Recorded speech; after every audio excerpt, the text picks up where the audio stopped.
سورہ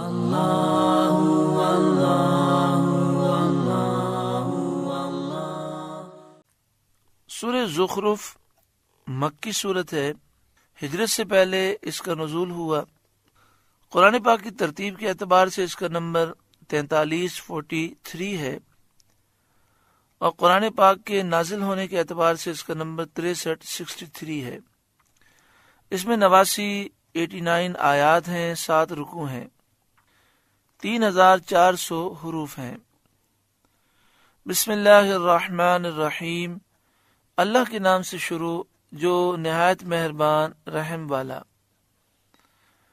حامیم،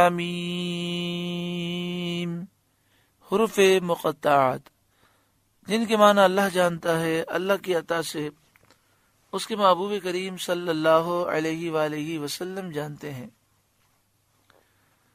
والکتاب المبین، روشن کتاب کی قسم، یعنی قرآن پاک کی قسم، جس میں ہدایت اور گمراہی کی راہیں، راستے جدا جدا ہیں اور واضح ہیں، اور امت کی تمام شرعی ضروریات کو اس کتاب میں بیان فرما دیا گیا۔ انا جعلناہ قرآنا عربیا لعلکم تعقلون، ہم نے اسے عربی قرآن اتارا کہ تم سمجھو۔ عربی میں اس لیے اتارا تاکہ تم اس کے معنی اور احکام کو سمجھو، اور جنہیں عربی نہیں آتی وہ عربی سیکھیں اور سمجھیں۔ دنیا کی کئی زبانیں ہم سیکھتے ہیں، جن لوگوں کو ضرورت پڑتی ہے وہ چائنیز بھی سیکھتے ہیں، حالانکہ چائنیز ایک مشکل زبان ہے، مگر کاروبار کے لیے انسان سیکھتا ہے۔ تو ہمیں اپنے بچوں کو قرآن پاک کی عربی سکھانی چاہیے، احادیث طیبہ کی عربی سکھانی چاہیے۔ اللہ تعالی ہمیں بھی، ہمارے بچوں، ہماری اولادوں کو، ہماری نسلوں کو قرآن و حدیث کا نور عطا فرمائے۔ وَإِنَّهُ فِي أُمِّ الْكِتَابِ لَدَيْنَا لَعَلِيٌّ حَكِيمٌ، اور بے شک وہ اصل کتاب میں ہمارے پاس ضرور بلندی اور حکمت والا ہے۔ اصل کتاب سے مراد لوح محفوظ ہے، قرآن کریم اس میں ثبت ہے۔ تو بے شک وہ قرآن کریم لوح محفوظ میں ہمارے پاس ضرور بلند و بالا ہے، حکیم ہے، حکمت والا ہے۔ أَفَنَضْرِبُ عَنْكُمُ الذِّكْرَ صَفْحًا أَن كُنْتُمْ قَوْمًا مُسْرِفِينَ، تو کیا ہم تم سے ذکر کا پہلو پھیر دیں اس پر کہ تم لوگ حد سے بڑھنے والے ہو، یعنی تمہارے کفر میں حد سے بڑھنے کی وجہ سے کیا ہم تمہیں محمل چھوڑ دیں اور تمہاری طرف سے قرآن پاک کی وحی کا رخ پھیر دیں، اور تمہیں امر و نہیں کچھ نہ کریں، نیکی کا حکم نہ دیں، برائی سے نہ روکیں۔ معنی یہ ہے کہ ہم ایسا نہ کریں گے۔ حضرت قتادہ رضی اللہ تعالیٰ عنہ نے فرمایا کہ اللہ کی قسم، اگر یہ قرآن پاک اٹھا لیا جاتا اس وقت جبکہ اس امت کے پہلے لوگوں نے اس سے اعراض کیا تھا تو وہ سب ہلاک ہو جاتے، لیکن اللہ نے اپنی رحمت اور کرم سے اس قرآن پاک کا نزول جاری رکھا۔ وَكَمْ أَرْسَلْنَا مِن نَبِيٍّ فِي الْأَوَّلِينَ، اور ہم نے کتنے ہی نبی اگلوں میں بھیجے، یعنی پچھلی قوموں میں کتنے ہی نبی بھیجے گئے۔ نبی وہ ہوتا ہے جو اللہ کی عطا سے غیب بتانے والا ہوتا ہے۔ وَمَا يَأْتِيهِم مِّن نَبِيٍّ إِلَّا كَانُوا بِهِ يَسْتَهْزِئُونَ، اور ان کے پاس جو نبی آیا اس کی ہنسی ہی بنایا کیے، یعنی جب بھی ان کافروں کے پاس نبی آئے انہوں نے نبیوں کا مذاق اڑایا، جیسا اے محبوب صلی اللہ علیہ وسلم آپ کی قوم کے لوگ کرتے ہیں۔ پہلے زمانے کے کافر بھی ایسے ہی تھے۔ فَأَهْلَكْنَا أَشَدَّ مِنْهُمْ بَطْشًا وَمَضَىٰ مَثَلُ الْأَوَّلِينَ، تو ہم نے وہ ہلاک کر دیے جو ان سے بھی پکڑ میں سخت تھے اور اگلوں کا حال گزر چکا ہے، یعنی موجودہ کافروں سے پہلے جو کافر گزرے ہیں وہ ہر طرح کا زور، قوت، طاقت رکھتے تھے۔ اے محبوب، آپ کی امت کے لوگ جو پہلے کفار کی چال چلتے ہیں، پچھلے کافروں جیسی حرکتیں کر رہے ہیں، ان کافروں کو ڈرنا چاہیے کہیں ان کا بھی وہی انجام نہ ہو جو پچھلے لوگوں کا ہوا کہ ذلت اور رسوائی کی عقوبتوں سے ہلاک کیے گئے، تو وہ جس طرح ہلاک کیے گئے یہ بھی ہلاک کیے جائیں۔ اس عذاب سے انہیں ڈرنا چاہیے۔ تو یہاں فرمایا کہ اشد منہم بطشا، جو ان سے بھی پکڑ میں سخت تھے، تو وہ اتنی طاقت رکھنے کے باوجود اللہ کا مقابلہ نہ کر سکے، تو یہ کمزور ہیں کافر پچھلے کافروں کے مقابلے میں، تو یہ کس بات پہ غرور کرتے ہیں؟ وَلَئِن سَأَلْتَهُم مَّنْ خَلَقَ السَّمَاوَاتِ وَالْأَرْضَ، اور اگر آپ ان سے پوچھیں کہ آسمان و زمین کس نے بنائے، یعنی محبوب آپ ان مشرکین مکہ سے اگر پوچھیں کہ آسمان و زمین کس نے بنائے، لَيَقُولُنَّ، تو وہ ضرور کہیں گے خَلَقَهُنَّ الْعَزِيزُ الْعَلِيمُ، انہیں بنایا اس عزت والے، علم والے نے، یعنی اقرار کریں گے کہ آسمان و زمین کو اللہ تعالیٰ نے بنایا، اور یہ بھی اقرار کریں گے کہ اللہ تعالیٰ عزت والا ہے، علم والا ہے۔ اس اقرار کے باوجود بھی یہ قیامت کا انکار کرتے ہیں، قیامت میں اٹھنے کا انکار کرتے ہیں، اور کہتے ہیں کہ اللہ تعالیٰ دوبارہ پیدا نہیں کر سکتا۔ کیسی انتہا درجے کی جہالت ہے۔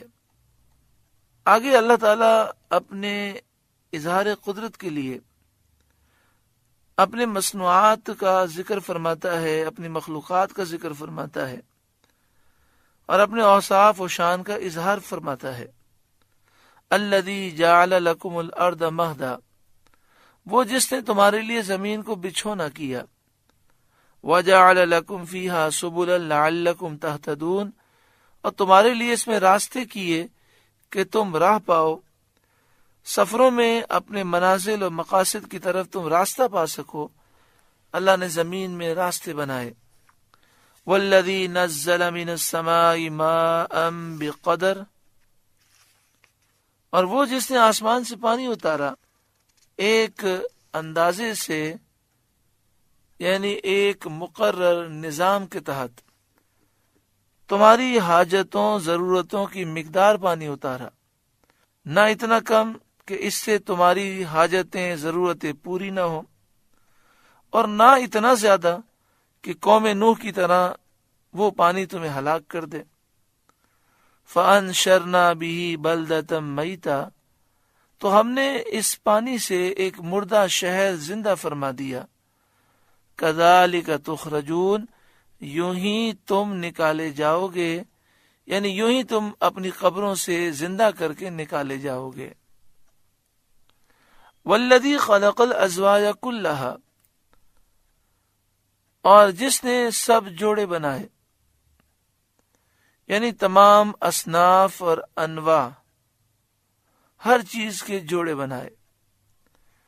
کہا گیا کہ اللہ تعالیٰ فرد ہے، ضد اور ند اور زوجیت سے منزہ اور پاک ہے۔ اس کے سوا مخلوق میں جو بھی ہے وہ زوج ہے، ہر ایک اللہ نے جوڑا بنایا۔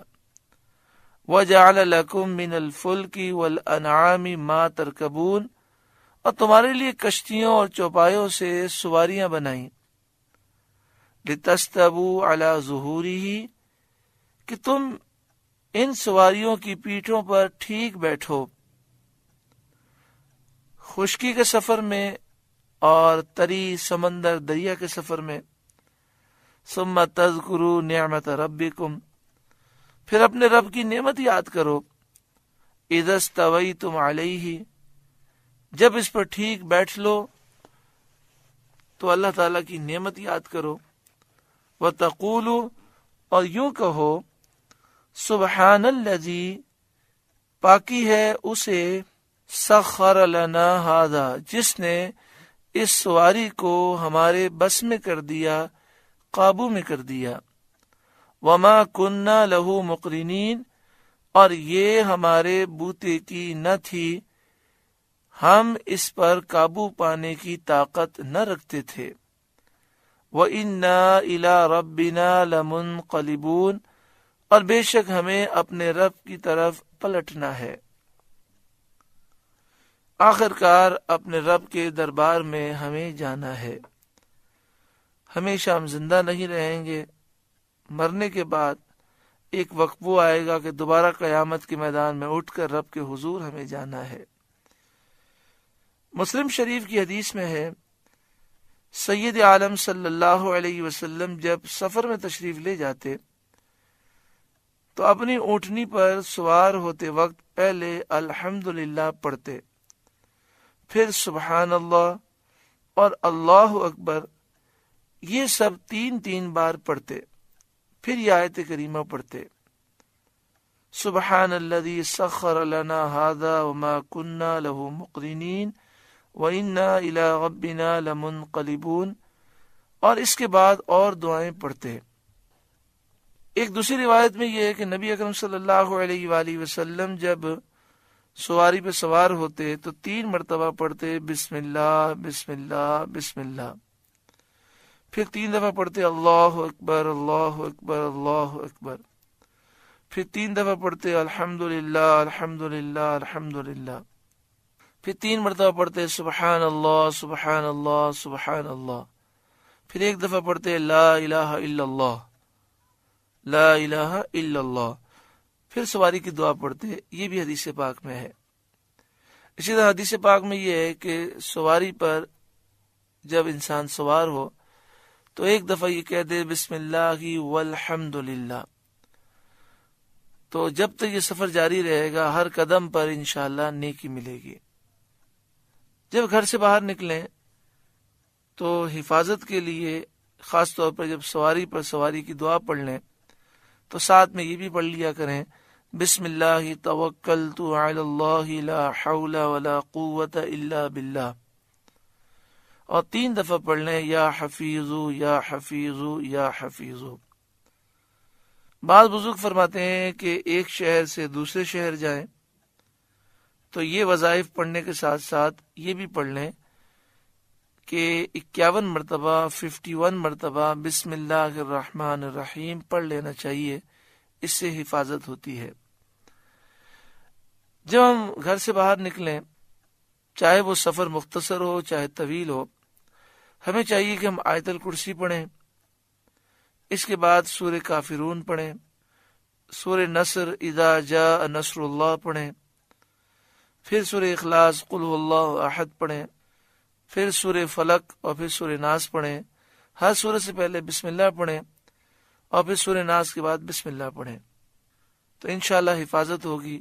بلکہ یہ بھی فرمایا گیا کہ یہ وظیفہ کرنے کے بعد 1 دفعہ سورہ قصص کی آیت نمبر 85 کی تلاوت کریں، ان الذی فرض علیک القرآن لرادک الی معاد۔ باہر شریعت میں جہاں حج کا حصہ ہے، یعنی باہر شریعت کا چھٹا حصہ، اس کے شروع میں بڑی پیاری دعائیں لکھی ہیں۔ خاص طور پر گھر سے نکل کر جو دعا پڑھنے کی ہے، بڑی پیاری دعائیں ہیں کہ جس کے پڑھنے سے انسان ہر آفت بلا سے محفوظ رہتا ہے۔ تو ہو سکے تو باہر شریعت مکمل کتاب اپنے گھر میں رکھیں، اور چھٹے حصے میں ابتدا میں جہاں حاجیوں کو سفر کے آداب سکھائے گئے، وہاں جو دعائیں ہیں وہ دعائیں بھی یاد کرنی چاہیے، اور جب گھر سے باہر نکلیں، چاہے مختصر سفر ہو چاہے طویل سفر ہو، یہ دعائیں ضرور پڑھیں۔ جب آدمی گھر سے باہر نکلے، ویسے تو گھر کے اندر بھی، لیکن جب گھر سے باہر نکلے تو شیطان کے حملے ہوتے ہیں، اس سے بچنے کے لیے کثرت سے اللہ کا ذکر کرے، درود پاک پڑھے، استغفار پڑھے، تو شیطان کے حملوں سے محفوظ رہتا ہے۔ حضرت صدر افاضل مولانا نعیم الدین مراد آبادی علیہ رحمہ لکھتے ہیں کہ جب حضور سید عالم صلی اللہ علیہ وسلم کشتی میں سوار ہوتے تو فرماتے بسم اللہ مجریہا و مرساہا ان ربی لغفور الرحیم۔